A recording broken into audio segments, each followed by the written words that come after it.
ऐसा बाप नहीं चाहिए। एक बड़े शहर में रतनलाल अपनी बेटी संध्या और छोटे बेटे कुणाल के साथ रहता है। रतनलाल बहुत गरीब है और शराबी किस्म का आदमी है। वो रिक्शा चलाकर अपना जीवन यापन कर रहा है। रतनलाल एक अधेड़ उम्र के आदमी योगेश्वर को कभी कभी अपनी रिक्शा से मार्केट या मंदिर छोड़ता है और कभी कभी बाजार से उसका सामान भी ले आता है। एक दिन रतनलाल योगेश्वर से कहता है, साहब, आपके पास गाड़ी है, फिर भी आप कभी कभी रिक्शा से क्यों जाते हो? इन शहर की गलियों को आराम से देखना मुझे बहुत पसंद है। ठीक है साहब, मैं चलता हूं, कल फिर आऊंगा। अरे रतनलाल, रुको तो। मैंने सुना है कि तुम अपनी बेटी को कुछ पैसों के बदले किसी को दे रहे हो। अभी किसी को बेचे नहीं तो क्या करे साहब। एक छोटा बेटा है, उसको पढ़ाना भी है, उसकी देखभाल भी करनी है, और अगर मैं बेटी को घर में रखूंगा तो उसकी शादी कैसे करूंगा साहब। तुमको कितने पैसे मिल रहे हैं? अब 50,000 साहब। देखो, मैं तुमको पूरे 20 लाख रुपए देता हूं। तुम अपनी बेटी संध्या को मुझे दे दो। हैं? 20 लाख? धन्यवाद साहब, धन्यवाद। मैं कल ही उसे आपके पास छोड़ जाऊंगा साहब। अगले दिन रतनलाल संध्या को हमेशा के लिए योगेश्वर के यहाँ छोड़ आता है और बदले में 20 लाख रुपए लेकर घर आ जाता है। रतनलाल जिंदगी में पहली बार इतने पैसे पाकर बौखला गया। उसने एक अच्छा घर लिया। कुणाल, अब हमें कोई चिंता नहीं है, तो अब अच्छे से पढ़, खूब मन लगाकर पढ़ाई करना। पापा, मुझे पढ़ाई करना अच्छा नहीं लगता। अरे तूने अगर ज्यादा बकवास की ना तो बहुत मारूंगा। कल से तू अच्छे स्कूल में जाएगा तो जाएगा, हाँ बस। कुणाल का एडमिशन एक अच्छे स्कूल में हो जाता है, लेकिन आए दिन स्कूल से शिकायत आती ही रहती है। 10 साल बाद एक दिन प्रिंसिपल मैडम रतनलाल को स्कूल में बुलाती है। रतनलाल, आपका बेटा कुणाल बहुत आवारा हो गया है और ये बिल्कुल भी पढ़ाई नहीं करता है, बल्कि उसका दिमाग गलत कामों में जा रहा है। अब मैं उससे बात करूंगा मैडम। ठीक है, आज ये आखिरी मौका है, अगली बार तो मैं उसे स्कूल से ही बाहर निकाल दूंगी। रतनलाल घर आ जाता है और कुणाल से कहता है, कुणाल बेटा, मैं तुम्हारे ऊपर इतना पैसा लगा रहा हूं, फिर भी तुम स्कूल में सही से क्यों नहीं पढ़ते हो? आप तो रहने ही दीजिए, मैं सब जानता हूं कि ये पैसा कहां से आया है, और वैसे भी अब ये पैसा मेरा है। मेरा जो भी मन होगा मैं करूंगा। आज के बाद मैं कभी स्कूल नहीं जाने वाला। रतनलाल को अपनी बेटी की याद आती है और वो रोने लगता है। 5 साल बाद कुणाल एक दिन एक लड़की को शादी करके घर ले आता है। पिताजी, ये मेरी पत्नी है स्वीटी। तुमने शादी कर ली? हाँ, शादी कर ली मैंने, दिखाई नहीं दे रहा? और अब से आप फिर से कमाना शुरू कर दो, बहुत बैठ कर खा लिया। कुणाल, तुम इस बुड्ढे को घर में क्यों रख रहे हो? देखो ना, ये शराब पीता है, इसे घर से बाहर निकाल फेंको। अरे स्वीटी, ये मेरे पापा है, कैसे बाहर निकाल दूं? और वैसे भी घर में कोई तो चाहिए ना काम करने वाला, नौकर समझ कर रख लो। इस बुड्ढी को तो घर से बाहर निकाल कर ही रहूंगी मैं कब तक इसके लिए खाना बनाऊंगी। स्वीटी एक दिन घर के बाहर पार्क में अपनी दोस्तों के साथ बैठी होती है।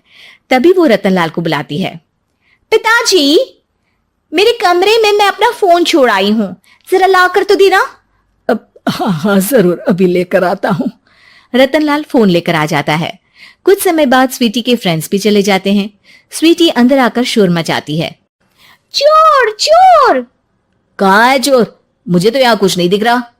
अरे ये अलमारी खुली पड़ी है, जरूर किसी चोर ने ही खोली होगी। अरे कौन आया था यहाँ? यहाँ तो पिताजी आए थे बस। अरे बहू, मैं चोर नहीं हूं।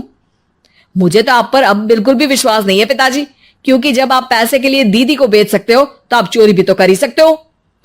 अरे लेकिन वो सब तो मैंने तेरे भले के लिए किया था ना। मैं तो कहती हूँ कि हमें इनकी कमरे की तलाशी लेनी चाहिए।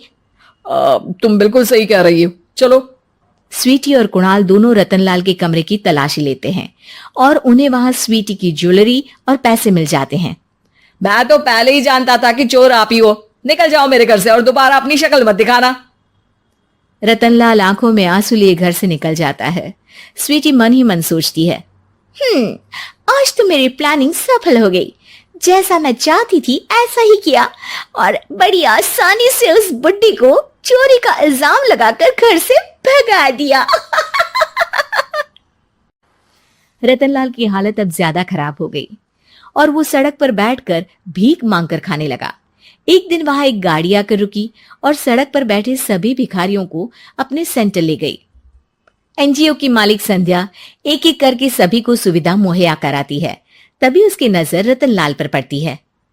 पिताजी, संध्या तू? पिताजी आपकी ये हालत कैसे हुई? ये सब मेरे बुरे कर्मों की सजा है जो मुझे मिल रही है। मुझे माफ कर दे बेटी।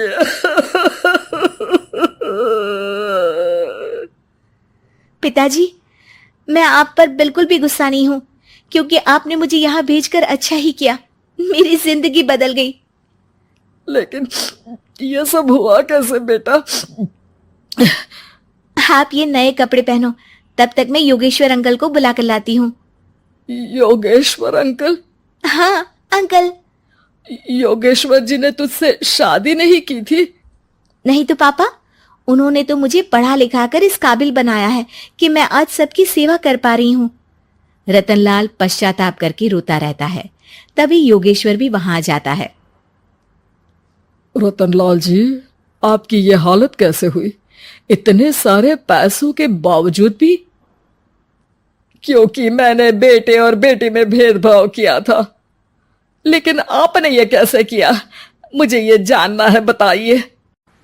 सालों पहले जब संध्या छोटी थी, तब मैंने एक बार एक आदमी से तुम्हें बात करते हुए सुना था, जो कुछ पैसों में संध्या को तुमसे खरीद कर शादी करना चाहता था।